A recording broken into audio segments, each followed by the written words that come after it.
이어서는 돈 버는 리포트 시간으로 이어가 보겠습니다. 증권가에서 눈여겨보고 있는 종목들은 무엇인지, 그리고 이 리포트를 토대로 실제로 투자에 접목할 수 있을 만한 아이디어 있을지 챙겨봅니다. 오늘은 알파경제 김종효 이사 모셨습니다. 어서 오세요. 네, 안녕하십니까? 네, 반갑습니다. 자, 오늘 저희가 첫 번째로 꼽은 종목은요, LG전자입니다. KB증권에서 제시했고 투자 의견 매수에 목표 주가 16만 원을 유지했는데요. 통신 특허 절대 강자다라는 제목이 담겼습니다. 통신 특허를 통해서 미래 먹거리인 전장, 로봇, 사물, 인터넷과의 여러 가지 시너지를 높일 것이란 전망이 나오고 있는데요. 자, 보겠습니다. 기관의 러브콜도 같이 들어오는 LG전자, 배경부터 체크해 볼까요?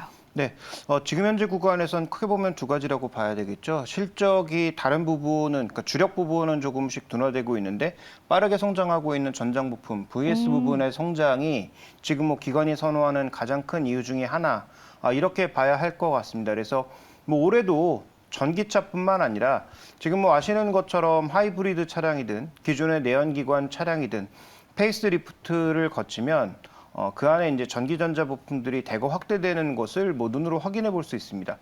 그 변화에 따라가지 못하는 일본차 최근에 계속 소외되는 모습이죠. 그래서 지금 차량이 페이스리프트나 혹은 연식이 바뀌면 기존의 이제 아날로그 계기판은 전부 디지털 계기판으로, 네. 그다음에 우리가 이제 기존에 보고 있던 내비게이션의 그 화면 크기도 전반적으로 커지는 양상, 그다음에 물리적 버튼도 전체적으로 지금 화면 속으로 들어가는 그런 모습. 물론 그건 개인 선호도에 따라서 또 다른 평가를 내릴 수 있겠습니다만 이렇게 전장 부품이 전체적으로 증가하고 있다는 것이고요.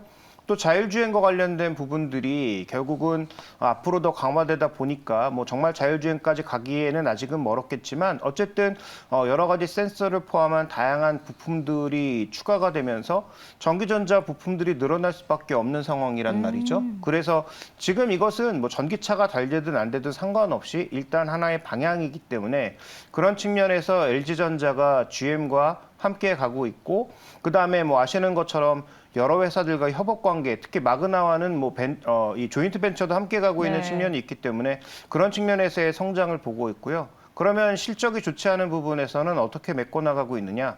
비용 통제를 하고 있다는 것이죠. 그래서 지금 리포트에서 지적하고 있는 전장, 로봇 이런 것들을 통해서 과거 이제 그 미래 시너지를 내는 것은 좀 시간이 필요한 일이지만 지금 당장 1분기 실적에서 시장이 주목하고 있는 것은 두 가지다. VS의 성장과 그다음에 효율적인 비용 통제를 통해서 어느 정도 이익이 조금은 개선되지 않겠느냐. 라는 그러한 기대가 시장에 강하게 작용하고 있다. 이렇게 봐야 할 것 같습니다. 일단은 비용 통제 잘하고 있다라는 점, 그리고 전장 사업부의 기대감까지 더해볼 수 있겠다라고 정리를 해주셨는데요. 기업 가치도 좀 재평가될 수 있을까요, 앞으로? 네, 기업 가치 측면에 있어서 재평가되려면 말씀드렸던 부분, 그러니까 VS라고 하는 부분이 전체 매출의 아직 10%밖에 안 되거든요.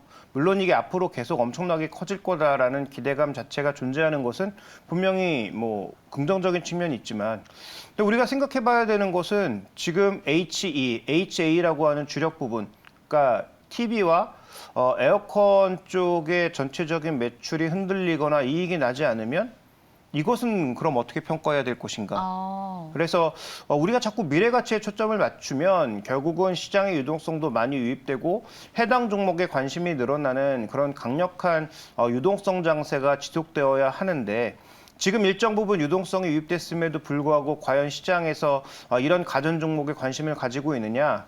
그다음에 전 세계 가전 종목군들, 월풀을 포함한 일렉트로룩스 같은 종목군들이 과연 시장 대비 강한 모습을 보이고 있느냐? 그렇지 않다라는 거죠. 네. 다만 아까 얘기 드렸던 내용과 우리가 결부지어 살펴보면 그럼 LG전자의 최근 주가 반등과 기관 매수는 왜 나타나는 것일까? 할인을 받았기 때문에 전체적으로 시장 대비해서도 과도한 할인, 실적 대비해서도 과도한 할인을 받았기 때문에 시장이 반등하는 구간에서 그 할인 요소가 줄어들고 있다라고 봐야 될 것 같고요. 그다음에 이제 지금 증권 보고서에서 얘기하고 있는 것은 실적 예상보다 나쁘지 않을 것 같다라는 뉘앙스로 계속 여러 증권사에서 언급하고 있는 것이기 때문에 그 실적과 관련된 기대감을 채우는지가 핵심 포인트라고 봐야 할 것 같습니다. 그러면 어떻게 점쟁이는 아니지만 채울 수 있을 것으로 전망하십니까? 몇 점 정도로 보세요? 10점 만점에. 저는 이번에 실적이 아마 컨센서스 정도를 채우지 않을까로 보고 있습니다. 예상치 정도는 그래도 해줄 수 있을 것이다라는 전망입니다. 그렇다면 저희가 매매 전략도 좀 짜보면 좋을 것 같은데 리포트상에서는 매수 의견에 16만 원 목표가를 유지하고 있습니다. 저희 투자 아이디어 좀 어떻게 얻어봐야 될까요? 네, 최근에 증권사에서 대부분 같은 수치를 제시하는 것은 아니지만 PB 관점에서 봤을 때 한 1.2배, 1.3배 정도의 목표가를 제시하고 있고 이것은 과거 LG전자의 호황기, 그러니까 아주 최악의 수준이 아니라 거의 호황기라고 볼 수 있을 정도의 수준의 밸류에이션을 구가하고 있는 거거든요. 그러면 이 밸류에이션의 근거는 1, 2분기는 어느 정도 적정 수준으로 이익을 방어하고 3, 4분기에는 확실히 회복된다라는 거의 기대감을 가져가고 있는 것인데 저는 이게 좀 과도하지 않느냐. 지금 현재 LG전자에서 우리가 봐야 되는 것은 그동안 다른 시간을 통해서도 여러 번 언급드렸지만 PB 1배 정도까지는 할인을 줄여준다라는 측면에서는 충분히 합리적인 가격으로 볼 수 있지만 그 이상으로 가기 위해서는 1분기 실적뿐만 아니라 하반기에 정말 드라마틱하게 올라오는 그런 모습을 보여줘야 될 텐데 지금 우리가 가전에서 잊지 말아야 될 것은 B2B 물량도 분명히 있단 말이죠. 네. 예를 들어서 주택 전체를 짓는 데 있어서 그 안에 이제 기업 대 기업 간 거래로 가는 그런 B2B 물량도 특히 해외 쪽에서는 꽤 많이 존재하고 있는데 그런 물량들이 과연 대거 증가할 것인가? 금리가 올라가는 상황, 주택시장이 둔화되는 상황에서 정말로 그렇게 될 수 있는가에 대해서는 저는 물음표를 달고 있기 때문에 현재 가격대에서 한 7, 8천 원 정도 상승하면 PB 1배 이상으로 올라오게 되거든요. 그러면 과연 그 이상의 가격에서 속도를 낼 수 있는지에 대해서는 저는 미리 앞서가기보단 적어도 1분기 실적, 그다음에 1분기 실적을 발표하면서 나올 여러 가지 컨퍼런스의 내용들을 우리가 좀 보고 나서 판단해도 늦지 않다. 그다음에 지금 주요 세트들, IT 세트들을 포함한 가전 세트들의 재고도 얼마나 빠르게 줄어드는지도 중요하겠지만 이건 부품이 아니라 완성품이기 때문에 수요가 늘어나는 게 더 중요하다라는 거죠. 그래서 수요가 빠르게 정말로 증가할 수 있는지에 대한 판단이 중요하기 때문에 저는 PB 1배 이상에서는 아마 속도가 둔화될 가능성이 높다. 이렇게 좀 판단을 하고 있습니다. 재고를 터는 것보다는 수요 느는 걸 보는 게 더 중요한 종목이다라고 얘기해 주셨고요. 저 앞서가지 말고 1분기 실적 체크해 보고 가도 좋겠다. 그러면 16만 원이 지금 좀 과하다라고 생각하시는 건 거예요? 네, 저는 그렇게 생각하고 있습니다. 그러면 적정 주가 어느 정도 생각하십니까? 네, 저는 PB 1배 이상까지는 가능하다라고 보고 있기 때문에 추가적인 상승의 여력이 현재 주가에서 10% 내외에 불과하다라고 보고 있고요. 그래서 추가 반등한다면 그때부터는 추격 매수나 아니면 추가 매수에 대해서는 조금은 우리가 조심스럽게 접근하는 것이 바람직하다라고 보고 있습니다.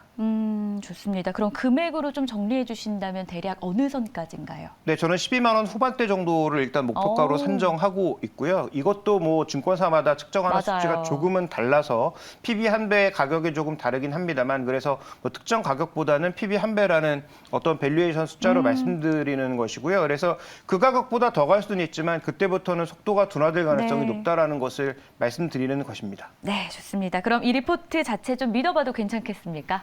네, 일단 두 가지 정도는 확실하게 믿어도 된다는 거죠. VS의 성장, 네. 지금 누구도 의심하지 않고 있다라는 부분이 있고 또 하나는 효율적인 비용 통제를 통해서 지난 3, 4분기에 나타났던 HE 부분의 적자는 그래도 개선될 가능성이 높다는 우리가 확실하게 좀 믿을 수 있는 그런 팩트가 아닌가 이렇게 보고 있습니다. 네, 한 줄 평도 저희가 체크해 봅니다. 업황 회복 기대에 따른 중장기적 투자라고 해주셨는데 좀 길게 보고 가자 앞서서도 간략하게 얘기해 주신 그 내용인 거죠? 네, 저는 더 한마디로 요약드리면 일단 할인은 끝났다는 거죠.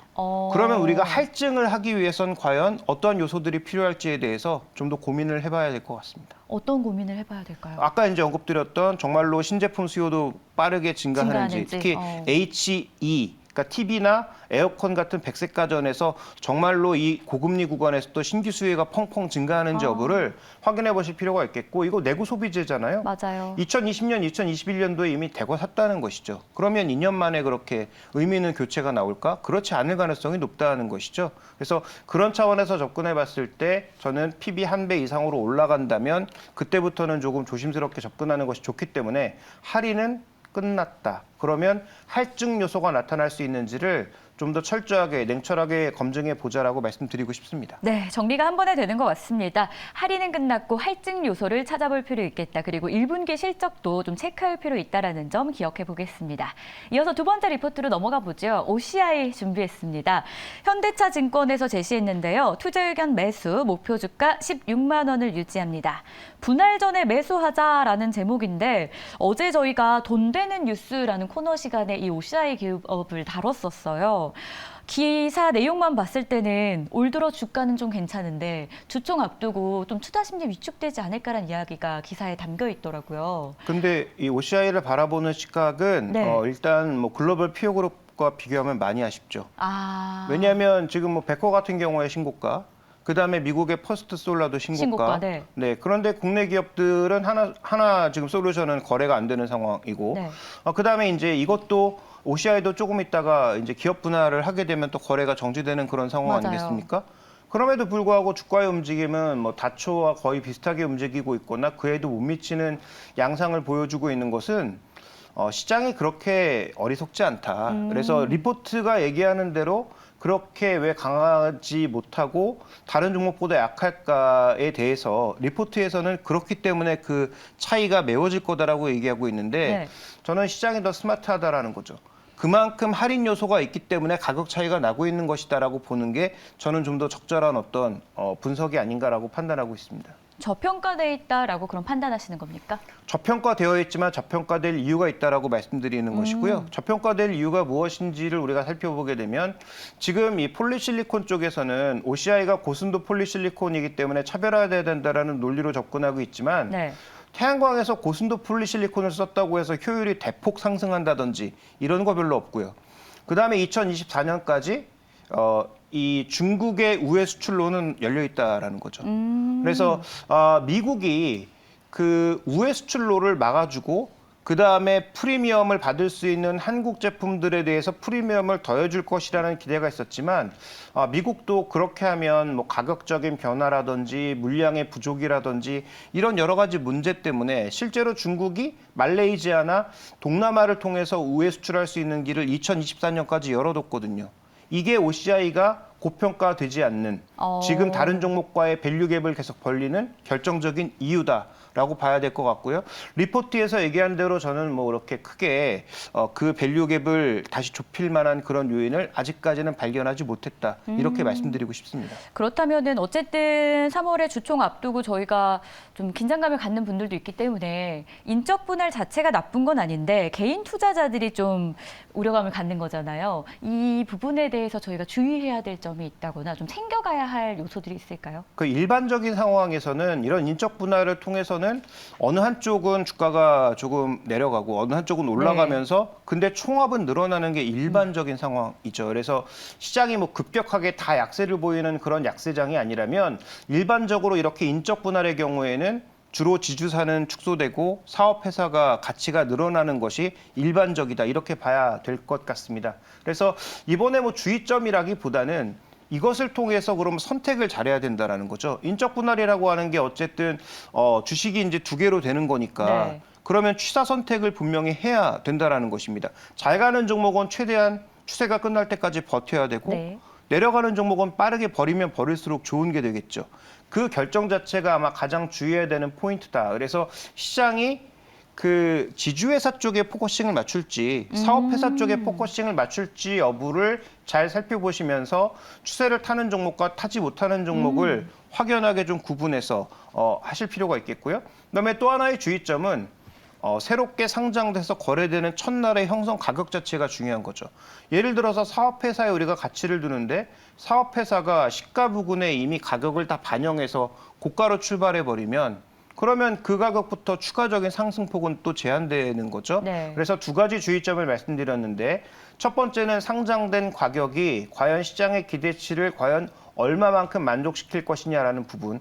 두 번째로는 일반적으로 이런 인적 분할 이후에 주가는 두 개 다 같이 상승하는 경우는 드물다. 보통 하나가 조금 내려가고 하나가 올라가는 경우, 그런데 총합은 늘어나는 경우가 많아서 긍정적으로 평가하고 있지만 우리가 기계적으로 본다면 줄어드는 쪽은 어떻게든 빨리 내려오고 계속 가치가 늘어나는 쪽은 끝까지 들고 가는 게 가장 좋은 전략인 것이죠. 네. 아니면 더 올라가는 쪽으로 다 몰아주던지요. 그래서 그 두 가지의 주의점을 가지고 접근하시는 게 필요할 것 같습니다. 네, 그렇다면 저희 좀 이 리포트 믿어봐도 괜찮을지 궁금합니다. 어떻게 보세요? 네, 저는 일단 절반 정도만 신뢰하는 것이 좋겠다. 아, 반만. 네, 왜냐하면 아까도 언급드렸다시피 글로벌 피어그룹 대비해서 저평가되는 것은 이유가 있다. 시장이 그걸 모를 리가 없다라는 네. 거죠. 그래서 그 저평가 이유가 스스로 해소되기 전에는 아마 뭐 베커라든지 아니면 뭐 좀 그 종류가 다르긴 하지만 지금 뭐 미국 시장에서 신고가를 가고 있는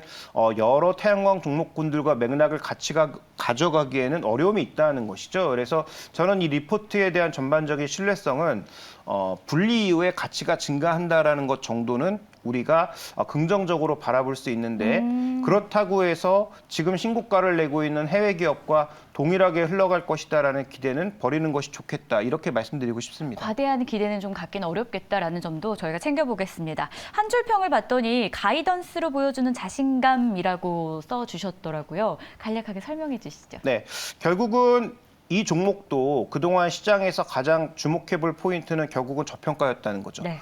그러니까 아까 말씀드렸다시피 분명히 저평가 받을 만한 이유가 있는 건 사실이지만 그러한 저평가 때문에 상대적으로 시장이 내리더라도 덜 내리거나 아니면 이 리포트에서 주로 언급하고 있는 분할 이슈로 인해서 향후 가치가 추가적으로 증가할 가능성이 있다 정도를 우리가 보시는 게 가장 핵심이 될 것 같습니다. 네, 좋습니다.